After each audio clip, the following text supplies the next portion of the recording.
دیکھیے عام طور پر زندگی میں انسان کا سر اوپر رہتا ہے اور دل نیچے ہوتا ہے، یعنی عام حالت میں انسان کھڑا ہے، چل رہا ہے، لیٹا ہوا ہے، بیٹھا ہے یا ٹیک لگا کر بیٹھا ہے، انسان کا دل نیچے ہے، سر اوپر ہے۔ لیکن جب انسان حالت سجدہ میں ہوتا ہے تو وہ فقط سجدے کی حیت ہے، جب انسان کا دل اوپر ہو جاتا ہے اور سر نیچے ہوتا ہے۔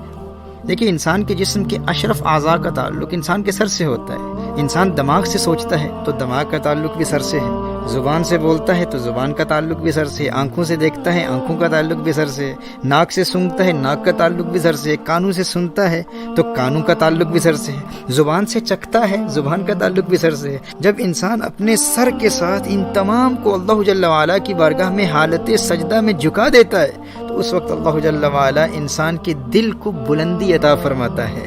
جو انسان کے دل ہی کا حق ہے، اور یہی انسان کے دل کا اصل مقام ہے، کیونکہ دل تو بادشاہ ہے نا، اور باقی جسم اس کی سلطنت ہے۔ دل بلند ہے، دل اعلیٰ ہے، دل عرفہ ہے، دل بادشاہ ہے، اور باقی جسم باقی اعضاء اس کی سلطنت ہے۔ یہاں تک کہ انسانی عقل اور دماغ اور یہ قوت عقلیہ مفکرہ یہ بھی اس بادشاہ دل کی سلطنت ہیں، یہ وزیر کی حیثیت رکھتے ہیں۔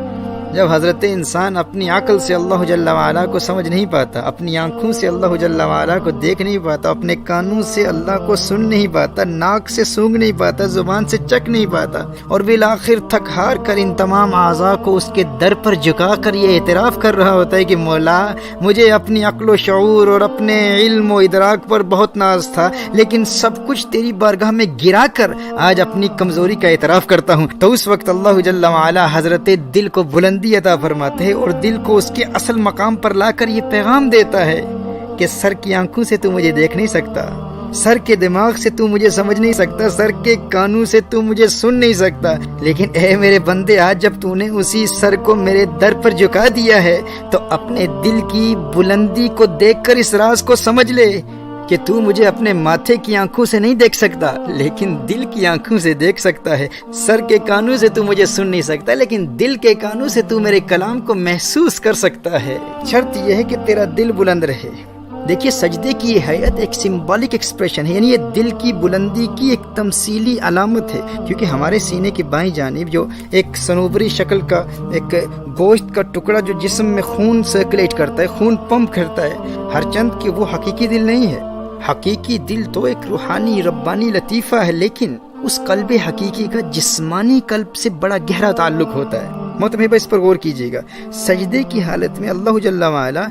اس جسمانی دل کو بلند کر کے ہمیں یہ پیغام دیتا ہے کہ یہی حالت سجدہ ہے جس میں تیرا روحانی دل بھی بلندیوں میں پرواز کر رہا ہوتا ہے۔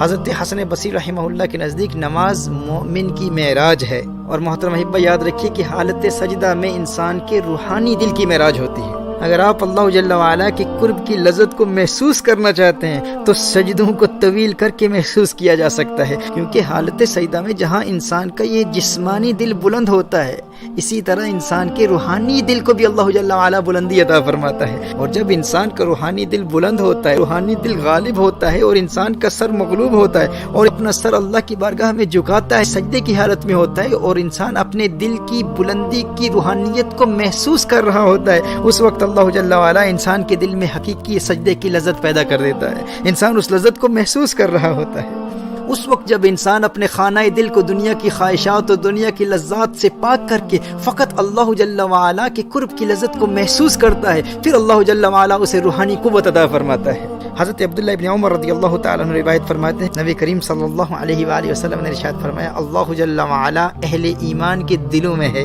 اسی طرح ایک حدیث قدسی میں اللہ جل وعلا ارشاد فرماتا ہے کہ میں اپنے زمین و آسمان میں نہیں سماتا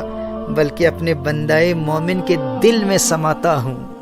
سبحان اللہ۔ محترم احبہ سوال یہ پیدا ہوتا ہے کہ وہ رب جو جسم و جسمانیات سے پاک ہے وہ انسان کے دل میں کیسے سما سکتا ہے؟ تو یاد رکھیے انسانی دل اللہ جل وعلا کے قرب کی لذت کو محسوس کرتا ہے، اور لذت کا یہ احساس حالت سجدہ میں درجہ کمال پر ہوتا ہے، کیونکہ سجدہ انسانی دل کو روحانی غلبہ عطا فرماتا ہے۔ اسی لیے تمام نماز میں حضوری قلب کے حصول کے لیے اور نماز میں لذت حاصل کرنے کے لیے، نماز میں خشوع و خضوع حاصل کرنے کے لیے سجدوں میں لذت حاصل کرنا ضروری ہے۔ سجدوں کو طویل کرتے ہوئے اللہ جل وعلا کی بارگاہ میں مناجات کے ذریعے اس کریم رب سے راز و نیاز کی باتیں کرتے ہوئے حالت سجدہ میں روحانی اور وجدانی کیفیات حاصل کرنا ضروری ہے، اور ان تمام روحانی کیفیات کو درجہ کمال تک پہنچانے کا ذریعہ سجدہ ہے۔ تھوڑی سی محنت کے ساتھ انسان حالت سجدہ میں ان لذات اور روحانی کیفیات کو محسوس کر سکتا ہے۔ اور نماز کا اصل مقصد ہی یہی ہے، نماز کا اصل مقصد اللہ جل وعلا کا قرب اور اللہ جل وعلا کی یاد ہے۔